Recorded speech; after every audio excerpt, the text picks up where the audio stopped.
پاکستان کا عدالتی نظام جو ہے، criminal procedure code, Pakistan penal code, میں لیگل ایکسپرٹ نہیں ہوں، اس کی جو جتنے بھی اس کے لیکوناز ہیں، اس کی implementation, execution at the grass root level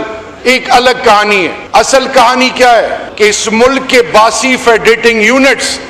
کو جس طریقے سے یہ پارلیمان ان آرڈیننسز کے تھرو ان کو زنجیروں میں جکڑنے جا رہا ہے،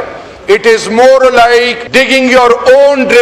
گریو۔ خدا کے لیے آپ آج سپلیمنٹری کے تھرو کچھ چیزیں چھپا کے اگر آپ نے رکھی ہیں اور آپ کا الٹیمیٹ آبجیکٹیو ہی ہے کہ آواز دبانا، آپ ان کو اگر یہ میسج دینا چاہتے ہیں، پہلے ہی گلوبل انڈیکس پہ ہیومن رائٹس کے حوالے سے ٹیل اینڈ پہ ہے Pakistan, we have become a laughing stock, nobody is taking you seriously and we need to confess and we need to admit and we need to propagate۔ اس parliament کے اندر ممبران کے اوپر یہ obligatory ہے۔ بلوچ مجھ سے پوچھے گا، پشتون پوچھے گا، سندھی، پنجابی، گلگت بلتستانی، کشمیری، اسلام آباد ٹیریٹری، کہ آپ جلد بازی میں، کھوسا صاحب نے کہا یہ آرڈیننس فیکٹری جو آپ نے بنائی ہے،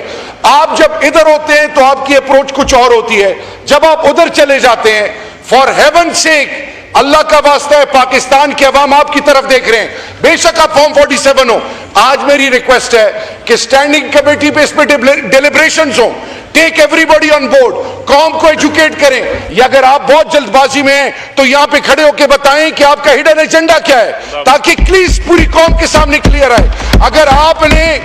آواز دبانی ہے، اگر آپ نے غاصبانہ سوچ اپنائی ہوئی ہے، اگلی کی تذلیل آپ نے اپنا جورسڈکشن سمجھنا ہے، اگر آپ سمجھتے ہیں کہ ڈنڈے کی زور پہ میں اگلے کو کنٹرول کر سکوں تو یہ فار اے ٹائم بینگ آپ اچیو کر سکتے ہیں۔ یہ خدا کا واسطہ ہے، میں طارق صاحب کو بار بار کہہ رہا تھا اور ابھی بھی کہہ رہا ہوں، یہ نہ کریں، سوچیں، سب کو آن بورڈ لیں، کنسنسس سے عوام کا اعتماد اس پارلیمنٹ پہ، ٹریجری بینچز پہ، اپوزیشن پہ، اور people party have already paid a very heavy price, PMLN have paid a very heavy price, every party has paid a price۔ I had to reach out to Achakzai صاحب، میں سب کے پاس جا رہا ہوں، میں ایک پاکستانی ہوں، خدا کے لیے آج میں نے اس دن ریفرنس کے جو تعزیتی ریفرنس تھا یہ کہا تھا کہ جب آپ زندہ ہیں تو آپ کی تسلیل ہو رہی ہے، جب آپ کی تدفین ہو جائے تو آپ کی تعریف، یہ منافقت ہے، یہ جھوٹ ہے۔ پاکستانی قوم کو بتائیں کہ آپ کا مقصد کیا ہے۔ اگر آپ نے قاسم، ایک منٹ جی، اگر آپ ان آرڈیننسز کے پیچھ میں کوما، انورٹڈ کوما، یہ جو بیوروکریٹک اپروچ ہے، یہ جو غیروں نے ہمیں چھوڑی ہوئی ہے، جس کے ذریعے ہمیں آج